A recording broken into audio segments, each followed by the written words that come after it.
okwogera ne Katonda buli ku makya y'ensula ennamu ekulukutira mu bulamu bwaffe ne tufuna amaanyi agatuyamba okuyita mu lunaku lwonna. Funa amaanyi nga tonnafuluma nnyumba yo. Yes, sanyuse nnyo okubalaba ku lunaku luno olwaleero nga 8 Desemba. Twebaza Mukama ffenna kubanga atukukusizza nno okuyita mu mwaka, kubanga kati tubalira ddala omwezi ogusembayo mu mwaka gwa Mukama waffe ogw'2025. Mukama tumwebaza ffenna engeri gy'atukuumyemu, tuyise mu bingi naye tetumaliddwawo. Mukama mulungi.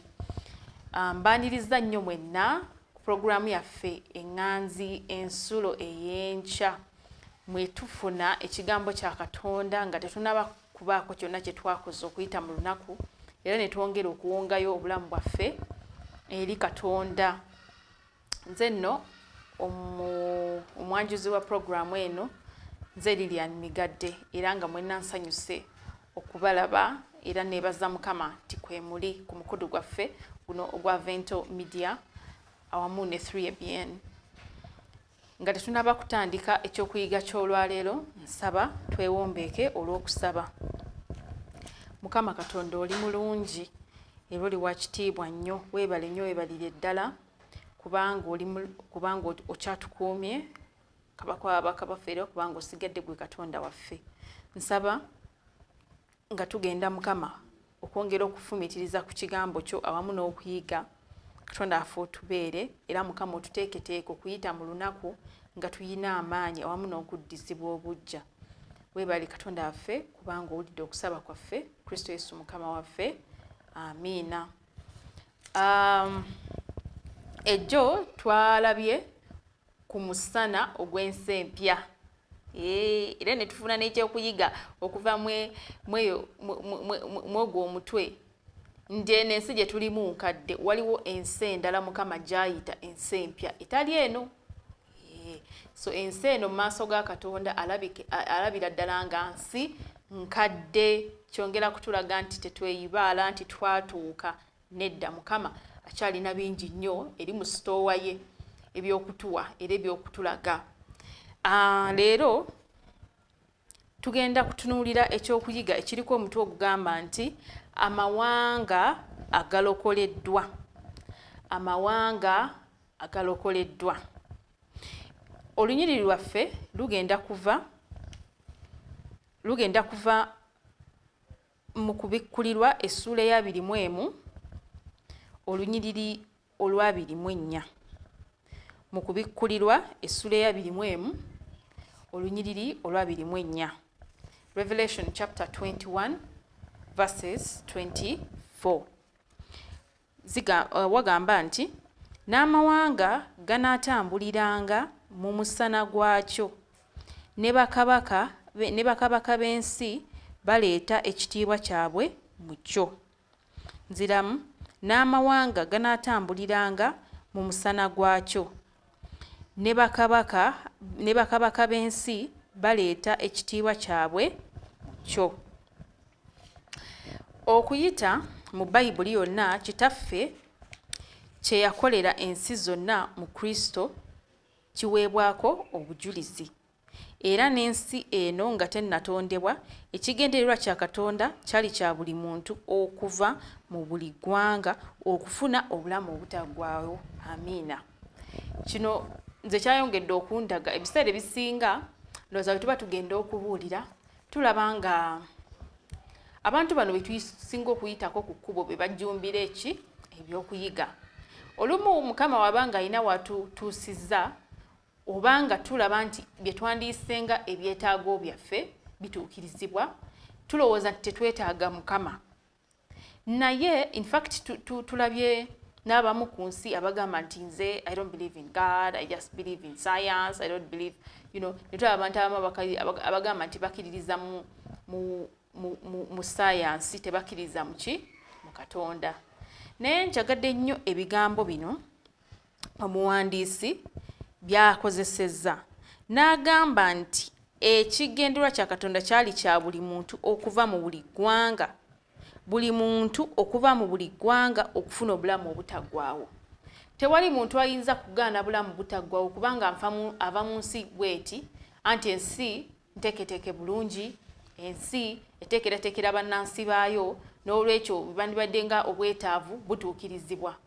Abo nabo Mukama yakola ki? Yabajjira. Njagala nnyo ebigambo Mukama byakoze. Mukama yakozesa ebigambo nti buli muntu, buli nsi. Kyongera kulaga nti oba oli mugagga, oba oli mukulembeze, oba oli wa kitiibwani, Mukama Katonda yakujjirira.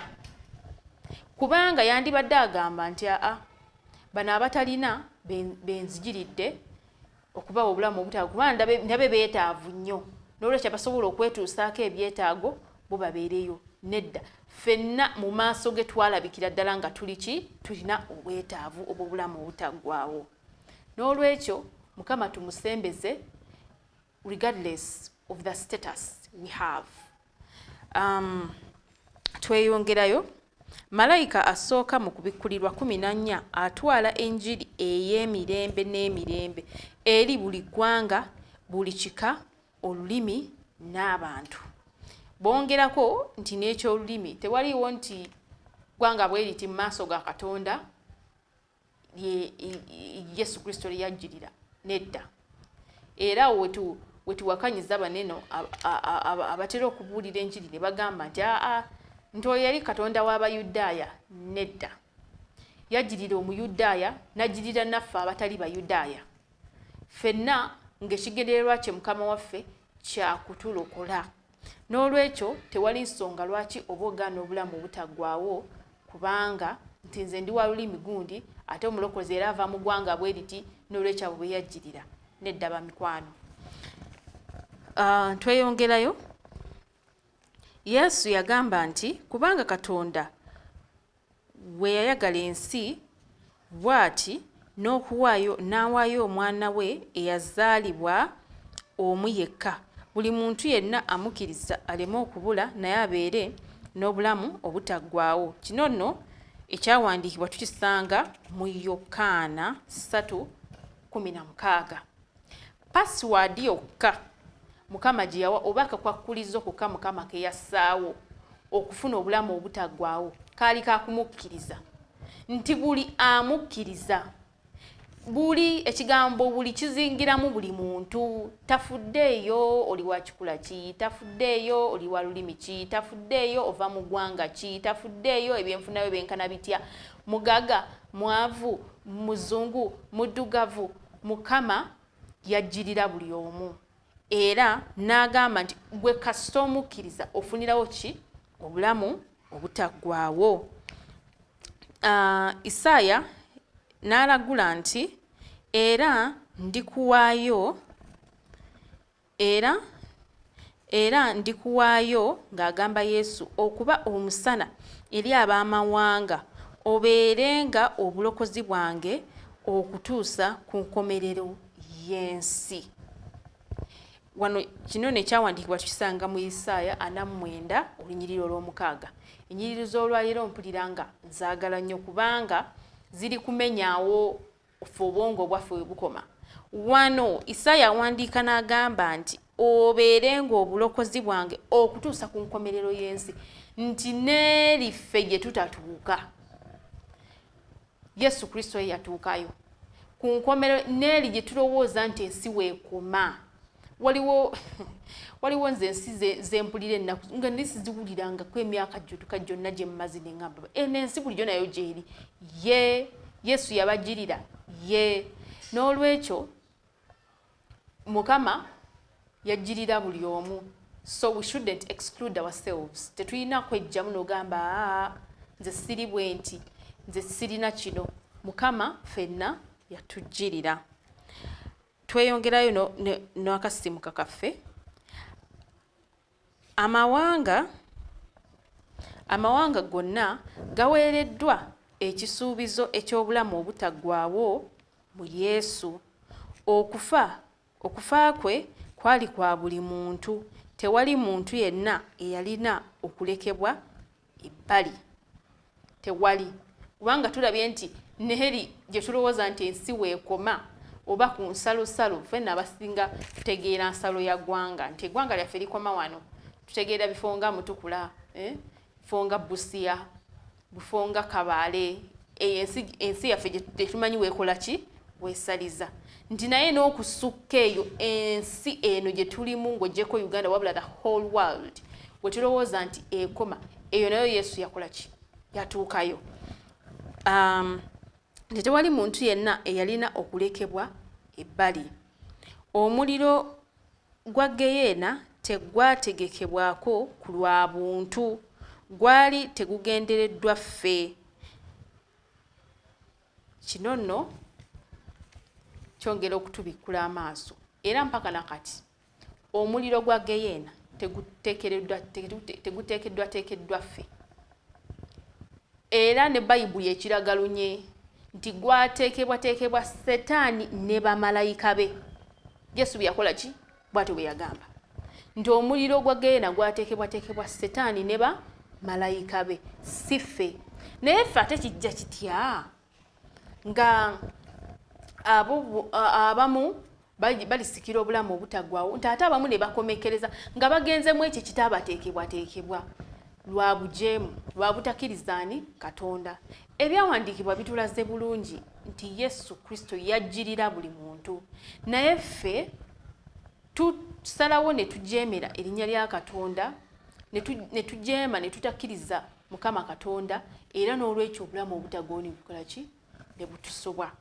n'olwekyo owooluganda andaba nsaba Katonda agwenze emitima gyaffe nsaba okkirize Mukama tafuddeeyo oba oli mwonoonyi kyenkanawa kubanga Katonda waffe oba Yesu Kristo Katonda waffe yasindika omwana we Yesu Kristo okujjirira era okufiirira buli muntu nga tafuddeeyo oyonoonye kyenkanawa tafuddeeyo weetwala oba kubeera ku levo ki Mukama Katonda yakola ki yawaayo omwana we ku lulwo n'olwekyo tewali nsonga lwaki oba okukomekerera ate ng'ogenze mu Geyeena etaakuteekerwateekerwa nsaba Katonda ayongere okuyingira mu mitima gyaffe era n'okubeera nga atusobozesa kubanga tukkiriza ekigambo kye n'amazima ge tweyongerayo okufa kwe kwali kwa buli muntu tewaali muntu yenna eyalina okulekebwa ebbali omuliro gwa Geyeena tegwategekebwako ku lwa buntu gwali tegugendereddwa ffe nga Yesu bwe yagamba ababi nti muveewo wendi mmwe abaakolimirwa mugende mu muliro ogutaggwaawo ogwateekerwateekerwa Setaani ne bamalayika be kino kya nnaku nti ndowooza mu Luganda olwangu tuyita nti twasaalimbira awataali waffe naye ate raba okubeera kiringa ng'okubeera nga osaalimbidde mu kikomera utalina kuyita ate embwa nenkola ki nedduka nenkuluma so bwe batyo aboonoonyi abajeemera erinnya lya Katonda abataawulira oba batakkiriza kino ekirabo ekyobulokozi we bagenda okukomekerera mu muliro guno omuliro Yesu Kristo akinoganya bulungi nti gwateekerwateekerwa Setaani ne bamalayika be nze nno esala yange eri nti tuleke Setaani ne bamalayika be bafune sheya yaabwe ffe tubalekera omuliro gwabwe ne Geyeena yaabwe nga tukola tutya nga tukkiriza Katonda kubanga olunyiriri lwatugamba nti buli amukkiriza afune obulamu obutaggwaawo Isaaya awandiika nti abalina ebibi abali mu Sayuuni batidde okukankana Isaaya awandiika nti abalina ebibi abali mu Sayuuni batidde okukankana kugudde kwabo abatatya Katonda ani ku ffe alituula awamu n'omuliro ogwokya ani ku ffe alituula awamu n'okwokya okutaliggwaawo Katonda ayanukula nti oyo atambula n'obutuukirivu era ayogera eby'amazima kino ekiwandiika kankiddemu Isaaya awandiika nti abalina ebibi abali mu Sayuuni batidde okukankana kugudde kwabo abatatya Katonda ani ku ffe alituula awamu n'omuliro ogwokya? Ani ku ffe alituula awamu n'okwokya okutaligwawo? Katonda n'ayanukula nti oyo atambula n'obutuukirivu era ayogera eby'amazima. Mu lunyiriri lwa leero tulaba amaanyi ga Katonda ag'ekitalo. Ebibinja by'abantu okuva mu buli nsi bitambula mu maaso ge naye tebizikirizibwa. Kati nno ekyampadde essanyu kiri nti n'abakkiriza Katonda baali bangi. Mukama akinogaanyiza bulungi nti oyo ajja okuwona omuliro ogwokya y'oyo atambula n'obutuukirivu era ayogera eby'amazima. Obutuukirivu bwe tuyina essaawa eno tumanyi nti Mukama yakola ki? Twabujja ku Yesu Kristo. Naye ebyo byonna byetoolera ku kiri eky'okumukkiriza. N'olwekyo tewali nsonga lwaki obeera okakanyaza omutima gwo nga tokkiriza linnya lyani lya Katonda. Abasobozesezza okuyimirira mu maaso ge era weetegereze enkyukakyuka etasuubirwa mu bakabaka b'ensi abanunule. Mu nsi eno abantu banoonya ekitiibwa n'okwegulumiza mu kwerowoozaako nga bakozesa amaanyi okwesitula n'okwenywereza mu buyinza. Eyo bakabaka b'ensi batoola ekitiibwa kyonna n'okwegulumiza ne bakiwa kabaka wa bakabaka. Ekyo no bannange nze kimpa essanyu era bye bimu ku bintu bye neesunga okulaba mu ggulu nga ffe be tuyita bakirimaanyi be tuyita bakabaka ab'ensi eno nga batoola ebitiibwa bye badde balina ate ne babiddiza Katonda eyabibawa. Tewali kintu kinyuma nga kabaka ate naye okusikira obulamu obukola ki? Obutaggwaawo. Nga wano Mukama waffe wakinoganya bulungi, Mukama waffe Yesu Kristo wakinyoganya bulungi.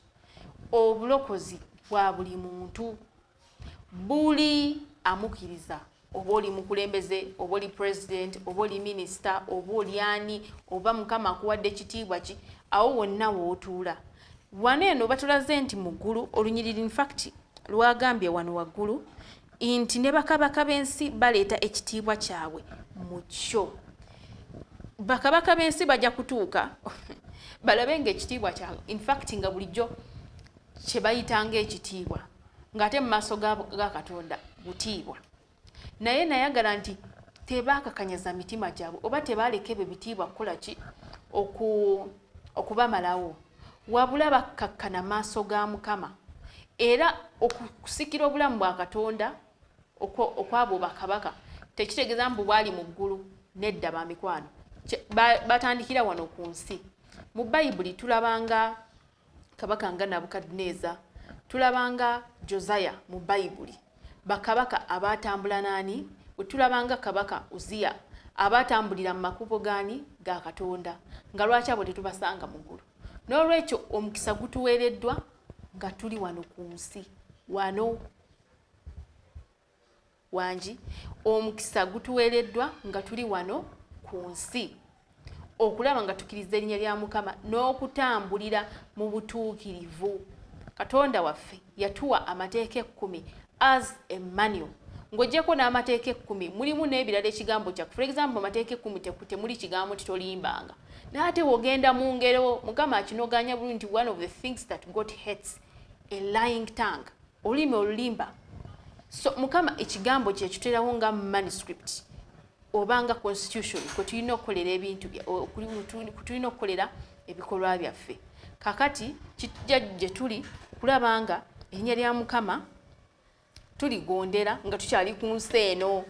We tunaatuuka eri Mukama ajja kurecognizinga ebitiibwa byaffe alage nti yes onono yali kabaka gundi naye kijja kunyuma nnyo ng'ate atwanjula nga ne mu ggulu gye tuli.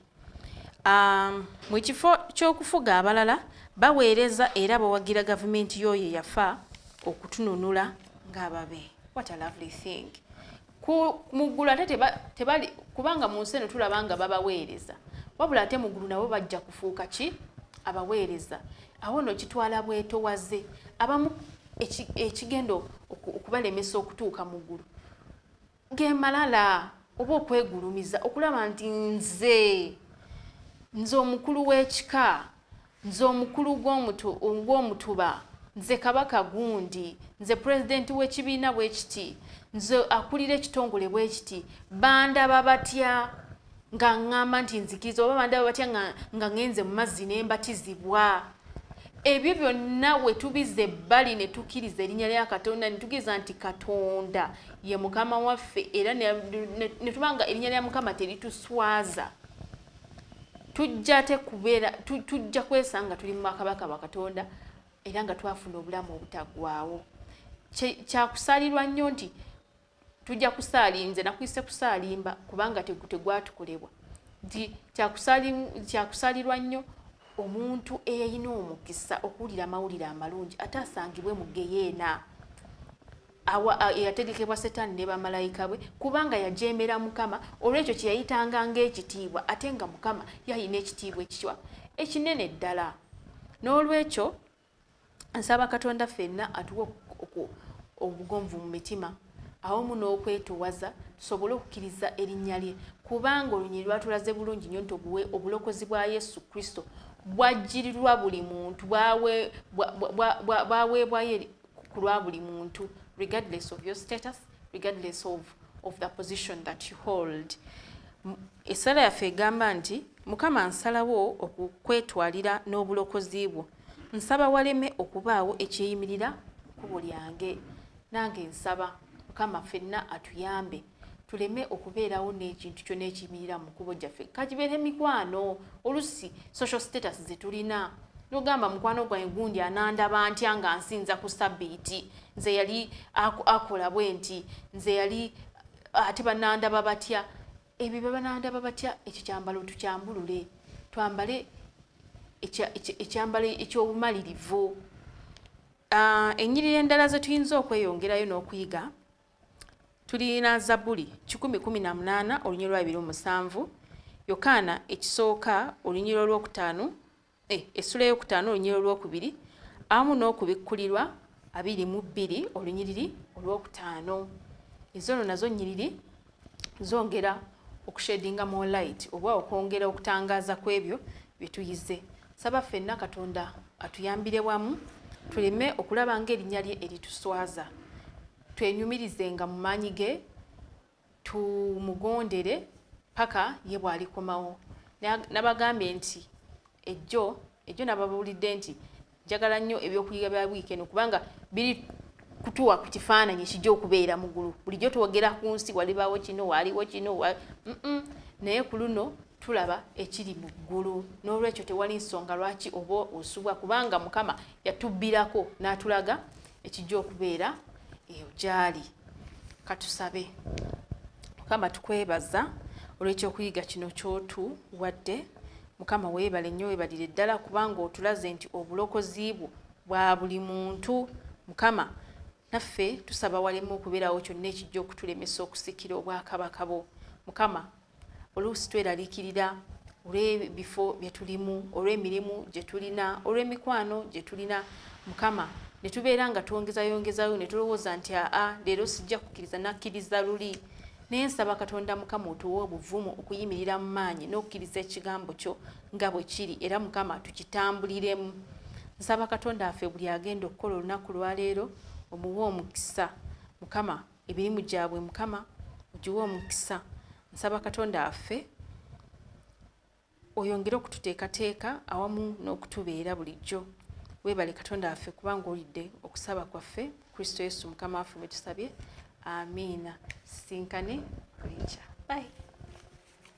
Okwogera ne Katonda buli ku makya y'ensula ennamu ekulukutira mu bulamu bwaffe ne tufuna amaanyi agatuyamba okuyita mu lunaku lwonna. Funa amaanyi nga tonnafuluma nnyumba yo.